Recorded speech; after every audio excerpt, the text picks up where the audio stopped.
हरे कृष्णा। गीता अमृत में आप सभी का स्वागत है। तो हम आ गए हैं भगवत गीता अध्याय 3 श्लोक क्रमांक 28। पिछले श्लोक में हमने देखा भगवान कृष्ण ने बताया कि ये जो सारे कार्य कौन करवा रहा है, प्रकृति के गुण करवा रहे हैं।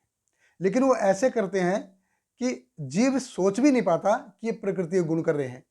वो ये सोचता है कि मैं खुद कर रहा हूं।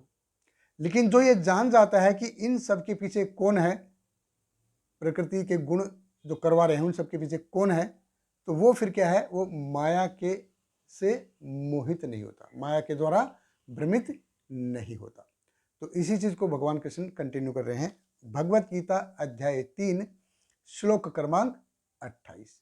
भगवान कृष्ण कहते हैं, तत्ववित्तु महाबाहो गुण कर्म विभागयो गुणा गुणेषु वर्तन्त इति मत्वा न सज्जते।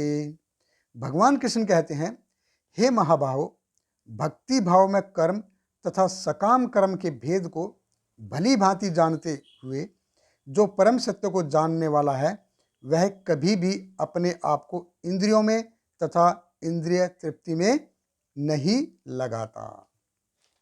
तो हम देखते हैं कि तत्ववित्तु, भगवान कृष्ण ने जैसे पिछले श्लोक में बताया, प्रकृति क्रियमाणानि गुण कर्माणि सर्वशः। तो इन सब के पीछे क्या है, प्रकृति है, प्रकृति के गुण हैं इन सब के पीछे। और जो तत्ववित्तु, जो इस चीज को जान जाता है कि ये कि परम सत्य के द्वारा किया जा रहा है, सब भगवान कृष्ण के द्वारा सब कुछ किया जा रहा है, तो वो क्या है, फिर मोह को प्राप्त नहीं होता, वो भ्रमित नहीं होता। देखिए, इस भौतिक जगत में हम सब जीवों की क्या है, अजीब स्थिति है, अजीबोगरीब स्थिति है। हम क्या है, इंद्रिय भोग करना चाहते हैं, और इवन बेस्ट ऑफ इंद्रिय भोग, सबसे अच्छा इंद्रिय भोग करने के बाद भी हम सेटिस्फाइड नहीं होते हैं।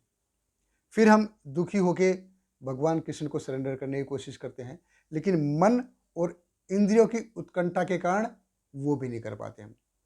तो जीव यहाँ पे स्ट्रगल कर रहा है। देखिए, वो एंजॉय करना चाहता है, एंजॉय भी नहीं कर पाता है। वो स्ट्रगल कर रहा है यहाँ पे। वो फिर भगवान कृष्ण को सरेंडर करना चाहता है, लेकिन सरेंडर भी नहीं कर पाता है। तो विद्वान कौन है? भगवान कृष्ण कहते हैं कि जो सब कुछ भगवान कृष्ण की सेवा में लगाता है, इवन हिज जो कुछ उसकी कैपेसिटी के अंदर है, वो विद्वान है, क्योंकि वो जानता है ये सब कुछ भगवान कृष्ण का है। तो श्रील प्रभुपाद इसके बारे में बहुत सुंदर तरीके से बताते हैं कि एक भोगी, एक योगी यानी कि त्यागी, और एक भक्त की जो मनोदशा है, मनोस्थिति है, वो कैसी है। तो जैसे एक किसी क्लास में 60 बच्चे हैं, और वहाँ पे क्लास में किसी का 100 रुपये का नोट गिर गया है। तो एक लड़का है जो उसको उठाएगा और वो उसको अपने लिए यूज कर लेगा, या तो पिक्चर देख के आ जाएगा, नहीं तो आइसक्रीम खा लेगा, नहीं तो अपने लिए कुछ सामान लेके आ जाएगा। तो वो हो गया भोगी। दूसरा लड़का है, वो उसको 100 रुपये के नोट को देखेगा और उसको उठाएगा नहीं, बोला मेरा नहीं है तो मैं नहीं उठाऊंगा। तो वो हो गया है त्यागी या योगी।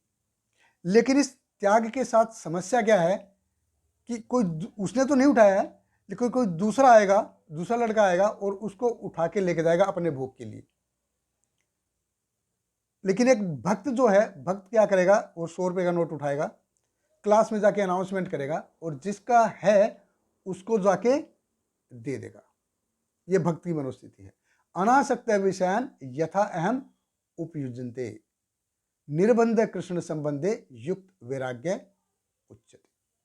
वो क्या है, इंद्रिय भोग के प्रति अनासक्त रहेगा, क्योंकि वो जानता है कि ये सब किसका है, भगवान कृष्ण का है, और वो उसकी सेवा में लगाने की कोशिश करता है जो उसकी कैपेसिटी के अंदर। ये युक्त वैराग्य है। इसलिए क्या है, वो 100 रुपये का नोट उठाएगा और जिसका है उसको जाके दे देगा। ईशावास्यम इदम सर्वम, क्योंकि वो जानता है कि ये सब कुछ किसका है, भगवान कृष्ण का है, और भगवान कृष्ण की सेवा में लगना चाहिए। तो जो इस कॉन्सेप्ट को समझ गया ना, ईशावास्यम इदम सर्वम, वो समझ गया, वो तत्ववित्तु, वो जान गया उसको एक सब कुछ किसका है। तो गुणा गुणेशु वर्तनता है, ये भौतिक प्रकृति है, ये क्या है, इसको इंद्रिय भोग में लगाएगी। लेकिन वो क्या है, इति मत्वा ना सज्जते। वो क्योंकि वो जानता है, ये ही नोज एवरीथिंग, ये सब क्या है, ये खेल है, ये सब प्रकृति के गुण करवा रहे हैं, भगवान कृष्ण करवा रहे हैं सब कुछ ये।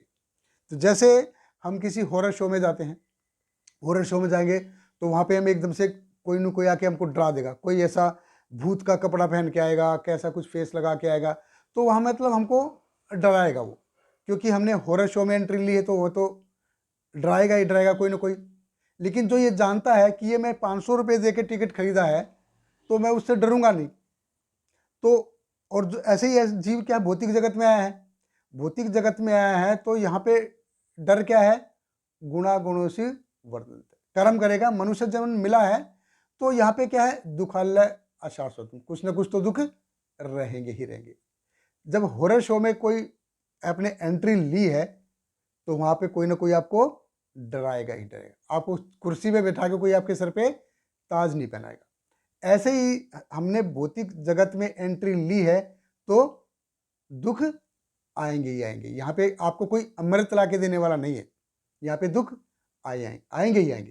तो जो ये इस चीज को समझ जाता है, जो इस चीज को समझ जाता है ना, न विचालित, वो मोह को प्राप्त नहीं आता, क्योंकि जानता है ये सारा खेल किसका है, भगवान कृष्ण का है।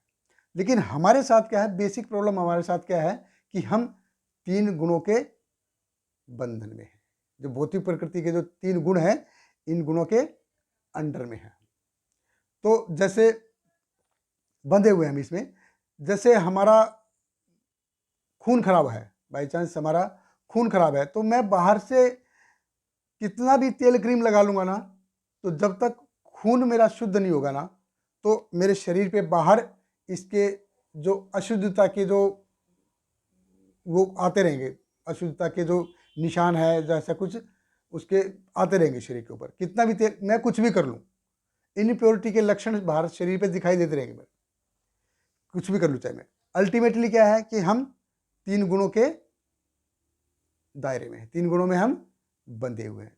त्रैगुण विषय वेदा, ये भौतिक जगत है, ये वर्ल्ड जो है 3 गुणों से बना हुआ है। और इन 3 गुणों से निकलने के लिए क्या है, वेद है। गड़बड़ एक्चुअली मेरे में नहीं है, हम में गड़बड़ नहीं है, गड़बड़ हमारी साधना पे भी नहीं है। गड़बड़ कहाँ पे है, गड़बड़ है गुणों में। और इन प्रकृति के गुणों से निकलने के लिए क्या करना है, कृष्ण भावना अमृत को अपनाना है। बहुत बहुत धन्यवाद। हरे कृष्णा। हरे कृष्णा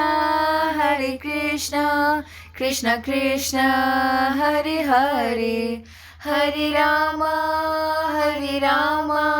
राम राम हरे हरे।